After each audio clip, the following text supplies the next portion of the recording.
Teleaula Parnamirim. E aí, galerinha, tudo bem? Vamos para mais uma aula de Geografia com a professora Caionara Alves, professora de Geografia. E hoje a gente vai continuar o nosso bate-papo sobre o Nordeste. Só que hoje a gente vai conhecer as duas últimas sub-regiões, o Sertão e o Meu Norte. Bom, antes da gente começar, uma aula sobre o Sertão, eu quero que você observe esse QR Codezinho aí que está no canto da sua telinha e posicione a câmera do seu telefone, participe da nossa pesquisa. Então, é muito interessante e importante para nós vocês responderem aí a essa pesquisa para a gente melhorar cada vez mais o nosso trabalho, ok? Então, o Sertão, Quem sabe um dia você aí do outro lado da tela, tem uma lembrança de que um dia você fez uma visita a um lugar lindo chamado Sertão. Muitas vezes hostilizado, muitas vezes estereotipado, mas o Sertão é uma das paisagens mais emblemáticas do Nordeste, tá? O Sertão tem as suas belezas e as suas riquezas. Apesar de ser árido, semiárido ou uma paisagem mais seca, as suas belezas elas são infindáveis, ok? Mas ela tem um porquê da sua existência, tem uma justificativa. Por que existe sertão no Nordeste? Mas o que é o sertão, Uma sub-região localizada no meio, no centro da nossa grande região Nordeste e que vai estar abrangendo quase as unidades federativas dessa grande região. E nós temos aqui o nosso RN, nossa Rio Grande do Norte, e praticamente mais de 50% do nosso território é tomado por essa sub-região, beleza? Agora, nós temos o Ceará que é completamente tomado por essa sub-região, ok? Isso não impede do Ceará apresentar outros biomas, tá? O bioma mais característico da região sertaneja é a Caatinga. Então, o Sertão é a sub-região mais extensa do Nordeste, situa-se entre o Agreste, que a gente estudou a aula passada, e o Meio Norte, onde a gente vai estudar no finalzinho desse material. Aqui são os aspectos físicos, tá? E aí a gente vai falar sobre o clima. A partezinha do seu capítulo, que está falando aí sobre o clima. Então, o clima do sertão, ele é tropical semiárido, uma temperatura média entre 26 graus Celsius, chuvas mal distribuídas e regulares, a pluviometria, ou a quantidade de chuva, anual é de 750 milímetros, ok? De 6 a 8 meses de estiagem na maior parte do sertão e em algumas áreas de 9 a 11 meses, tá? Agora, a gente pode contar também com o agravamento dessa estiagem, certo? Isso é uma média. Existe aí algumas histórias, de algumas cidades que passaram por uma seca de 3 anos, de 5 anos, Vai depender dos fenômenos climáticos que acontecem, ou o Laninha ou o El Ninho. O El Ninho, que acontece aí com o superaquecimento, das águas do Pacífico, tem uma consequência na nossa região Nordeste, onde há uma estiagem, Então, existe aí uma grande estiagem, na parte sul. Se fosse o El Ninho, a gente estaria passando por essa estiagem e esse regime de chuva ia estar muito mais comprometido, ok? Então, isso faz com que a gente sempre esteja vendo e revendo esses dados mais relativos. Então, nós temos aqui a Cabaceiras, que é a cidade considerada a cidade mais seca do Brasil, situado no sertão da Paraíba, com 278 milímetros anuais. Ok? Nós temos um estado, os estados mais quentes aí do Nordeste, que também tem essa sub-região, que é o Piauí. O Piauí é um dos estados mais quentes do Brasil, pela sua localização geográfica. Nós estamos falando de localização mesmo, ali que não muda. Isso não é relativo, tá? Isso é geográfica, localização, que é quase pertinho ali da linha do Equador, uma latitude muito pequena, porque existe um fator chamado latitude que você tem que prestar atenção a isto. Se tem uma relação, qual é a relação, prof? É que quanto mais perto da linha do Equador, aquela linha imaginária que fica no meio do globinho, menor é a minha latitude. Se está no meio do globinho, eu vou estar numa zona muito aquecida do planeta, tá? Durante o ano inteiro, aquela faixa equatorial é a faixa que mais recebe incidência dos raios solares, tá? Então, existe essa relação, sim, localização, ok?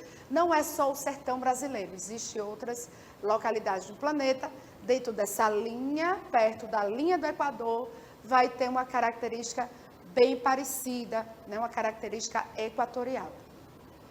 Outra cidade, Vale do Cariri. O Vale do Cariri é uma área úmida que é chamada de brejos, tá?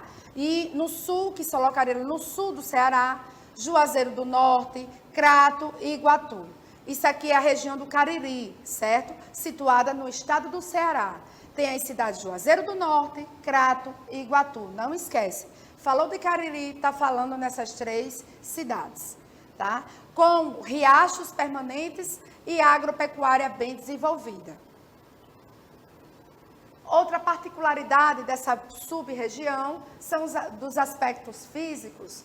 Nós temos aqui o polígono das secas. Gente, é uma região que está dentro, né, de uma grande área que é acometida por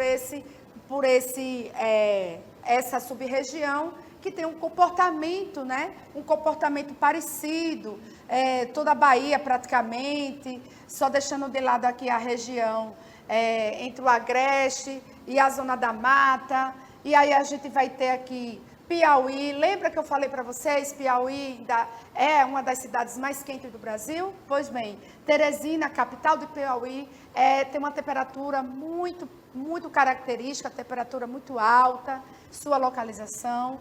Nós temos o Ceará, que é extremamente afetado por esse regime de chuvas, que não é tão regular, né?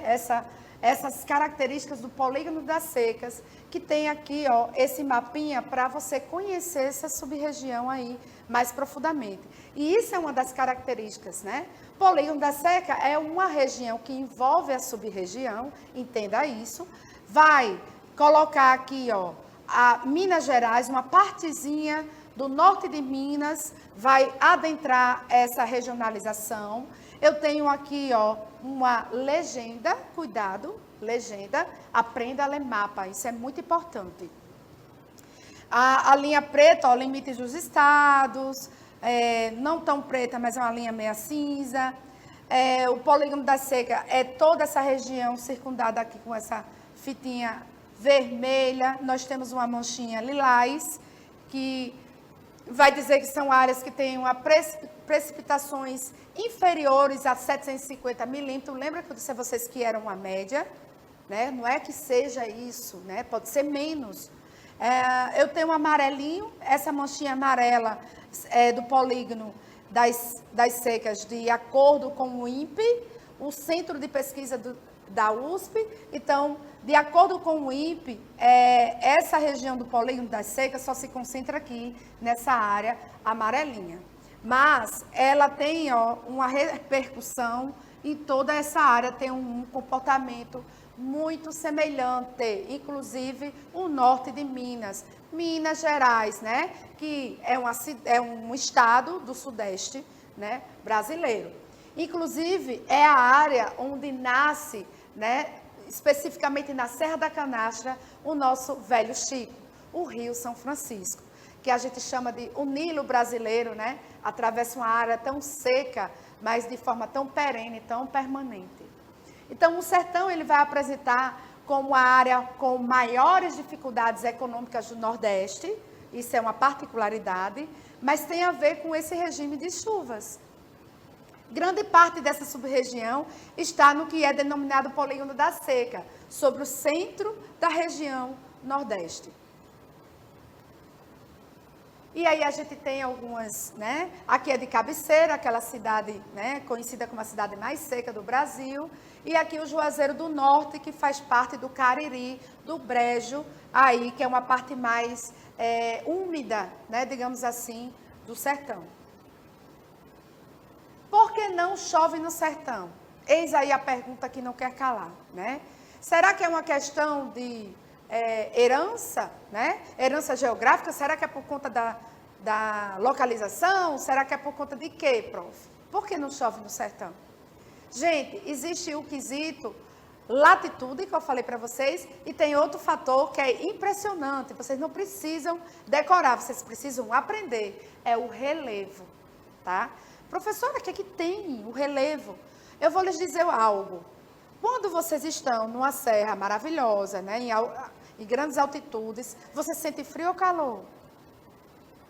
Então, você vai estar aonde? Está em cima de uma região que tem um relevo alto, né?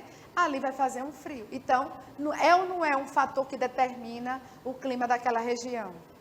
Então, o relevo ele tem uma relação direta com este clima. Então, ó, os fatores oceânicos também. Mesmo sob o Equador, a temperatura do mar nos litorais potiguar e cearense é mais baixa, né? Em relação às áreas adjacentes, ou seja, mais perto. Com baixa evaporação, há menos umidade presente, ou seja, eu tenho as águas menos quentes, não vai haver uma evaporação, não vai ter a formação de nuvens, portanto, precipitação, ou seja, não vai chover tanto como deveria. Por isso, as áreas mais secas aí são a litorânea, né? Potiguar e a área potiguar e a área cearense, ou seja, a área do Rio Grande do Norte e a área do Ceará. A segunda influência é do relevo, aquela que eu te falei. A Serra da Borborema, a gente estudou isso, tá? A gente estudou na aula passada. Se você esqueceu, dê uma olhadinha na outra aula.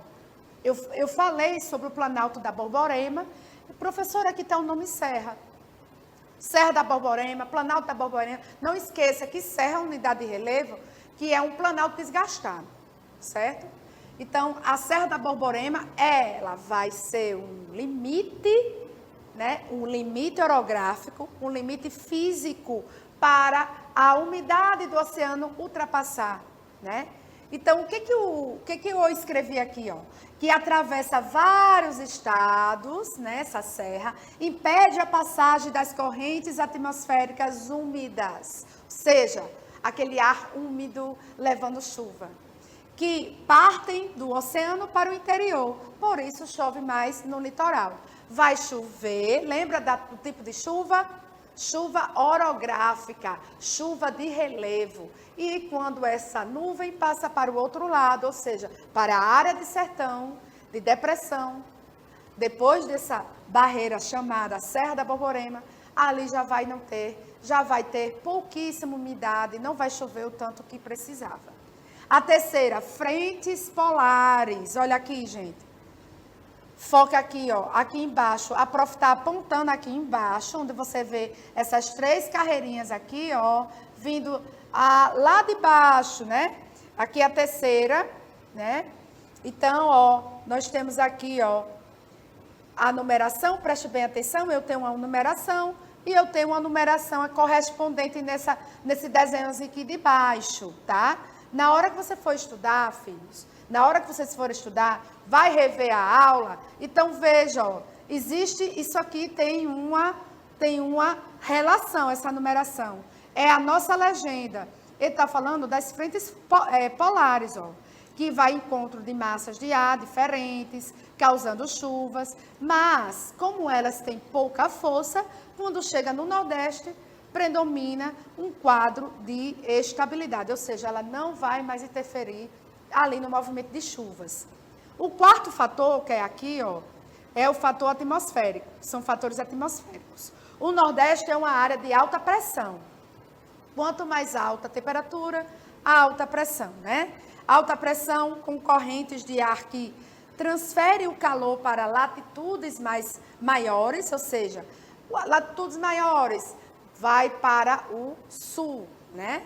situação que favorece a estabilidade do tempo e a ausência de chuvas. Gente, quando fala de o tempo está estável, o tempo está limpo, né? O tempo está limpo, ele não está com altas e baixas de temperatura, ele está estável.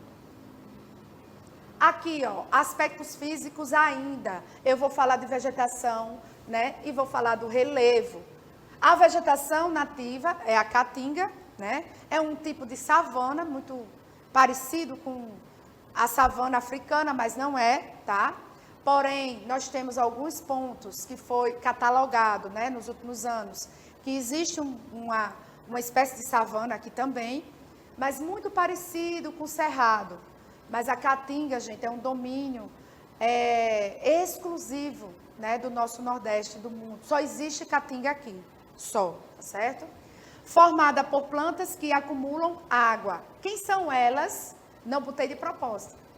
São as cactáceas, tá? Eu vou ter várias espécies de cactos, né? Eu vou ter o facheiro, que é aquele que é cheio de bracinho, cheio de bracinho com aquele espinho bem pequenininho, ali é a espécie de facheiro, né? Um cacto facheiro. E tem a coroa de frade, né? Que fica no chão. Quem faz trilha pode ter se machucado um belo dia aí, né? Pisando numa coroa de frade. E tem também o mandacaru, que ele é maior, né? Mais alto, e tem o espinho mais largo, o espinho maior, certo? Que o espinho, gente, para a curiosidade de vocês, é uma folha modificada para poder resistir a altas temperaturas. E por que ela acumula água dentro? Para resistir períodos muito longos de estiagem. Relevo, altitudes diversas, né? Vai ter um relevo bem movimentado, né? Composta por chapadas e depressões. As depressões vêm depois das chapadas das serras, né? Que é aquela baixa, né? Onde está ali a formação do bioma da caatinga, muitas vezes, e ali onde fica realmente uma região mais sertaneja, bruta, né? Tanto que tem a depressão sertaneja, que é uma forma de relevo mais baixa, e a depressão do São Francisco. Nós temos aqui, ó, uma espécie de cactácea, que é o mandacaru, e aqui nós temos a depressão sertaneja, né? E São Francisco. Beleza? Nós temos agora uma conversa sobre o Rio São Francisco, o Velho Chico, tá?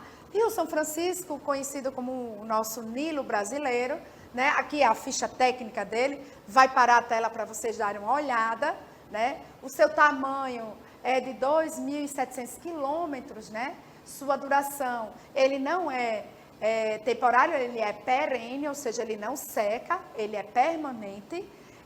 A sua nascente é na Serra da Canastra, onde ele nasce, pessoal. É lá no norte do estado de Minas Gerais, tá? 1.000 metros de altitude. A sua foz, ou seja, onde ele deságua, onde ele morre, onde o rio morre, onde ele se abre para o Oceano Atlântico, é onde tem a sua foz, e a sua foz é estuarina, ou seja, só tem uma saída. É diferente de estuário e déltica, por exemplo, né? Uma foz déltica, ela tem várias saídas para o mar, né? Mas aqui se trata de uma foz estuarina, tá? Importância econômica. Ele tem importância na pesca, na agricultura, na produção elétrica, né? Nós temos aí a hidrelétrica, né? Nós temos aí também uma importância turística, né? Os cânions do São Francisco. A usina, nós temos usinas, né? Na produção de eletricidade, né? A produção de energia elétrica. A Paulo Afonso, nós temos Itaparica, nós temos Sertãozinho e Xingó. Xingó é a mais próxima daqui, tá certo? Trecho navegável. Pirapora, Minas Gerais, Juazeiro, na Bahia, e Petrolina, em Pernambuco. São os trechos navegáveis, né? Situação ambiental. Ele se encontra poluído em alguns trechos, normal, porque existe a mancha, né, urbana por perto. resíduos domésticos e industriais, os garimpos e desmatamento de margem, né, da sua margem. Isso aí a gente vê sempre, né, nos rios brasileiros. Nós temos aqui algumas, né, algumas paisagens, um marco da nascente, o curso médio do Rio São Francisco e aqui a sua foz entre o estado de Sergipe e Alagoas. A transposição das águas do Rio São Francisco. Gente, agora é um momento de polêmica, né? E foi um projeto, mega projeto, né? Que aí foi um projeto que surgiu em 1858, ele adormeceu, mas somente em 2008 ele foi iniciado, certo? Na gestão do então presidente Lula. Ele tinha como objetivo, as águas do Velho Chico passarão por aquedutos, né? Aquedutos e canais para alimentar, aliás, reservatórios, açudes e outros rios que deverão abastecer as regiões mais castigadas pela seca, ou seja, ia melhorar a vazão de alguns rios, o objetivo dele né, para poder alimentar esses reservatórios em regiões mais secas. Só que existe aí uma grande polêmica e discussão que eu não vou me deter agora. Aí vem agora, contra redução da vazão, né? Que são as opiniões contra esse projeto. A redução da vazão da água do rio, beneficiamento de apenas de grandes latifundiários, a gente sabe que o Nordeste ele é marcado por isso, e não dos pequenos agricultores. O rio deveria ser revitalizado antes da transposição para a recuperação da vegetação. Então, existia esses pleitos, né, dos ambientalistas e também existia algumas comunidades ribeirinhas que estavam ali com algum receio, né, que poderia ocasionar ali prejudicar a sua economia na pesca. Aqui eu coloquei esse mapa para vocês verem como é que é dividido em dois eixos. Nós temos o eixo leste, né, a Barra de Itaparica, onde ia colocar águas aí tanto para Paraíba como para Pernambuco, e o eixo norte, que nos serve, né? Inclusive o rio Piranhas e Apodi recebe águas do Rio São Francisco, né? Nós temos a área aqui de Cabrobó, né? do Pernambuco, Salgueiro, e nós temos aqui Juazeiro do Norte, né? No Ceará, e por aí vai, né? Aqui nós temos uma legenda onde você pode observar aí alguns, né, alguns símbolos. Bom, vou passar adiante e falando sobre a economia. Nós temos a pecuária, né, a criação de gado bovino, nós temos gado também, a criação de caprino, né, desde o período colonial, a agricultura, né, o cultivo de milho, de feijão, de arroz, de mandioca, de algodão e algumas frutas. Algumas frutas, isso me faz lembrar o Vale do Rio São Francisco. Gente, o Vale do Rio São Francisco tem vinícola, tem cultivo de uva. A galera do Sul veio-se embora para cá e trouxe a tecnologia. O Rio São Francisco, no Vale do Rio São Francisco, existe produção de vinho, um dos melhores do mundo, certo? Nós temos aqui o destaque para fruticultura no Vale do Rio Açu e no Vale do Submédio do Rio São Francisco, esse que eu falei. Aqui algumas imagens, né, da agricultura familiar. E aqui são as questões sociais, gente, falando sobre a política da seca. Eu tenho a indústria da seca, que aí já é um pleito, né, político, né, uma moeda de troca dos políticos, muitas vezes. E vem aí a questão, será que a seca é uma condição ambiental, uma condição política? Gente, quando vocês veem que Israel está lá naquela região seca, né, do Oriente Médio, aquela região toda onde a Ásia toda só tem 6% da água doce do mundo, e só o Brasil tem 12%, certo? Só o Brasil, um país na frente de um continente. Então, assim, Israel não sofre de seca, porque eles têm uma política, né, que não deixa as pessoas passarem sede.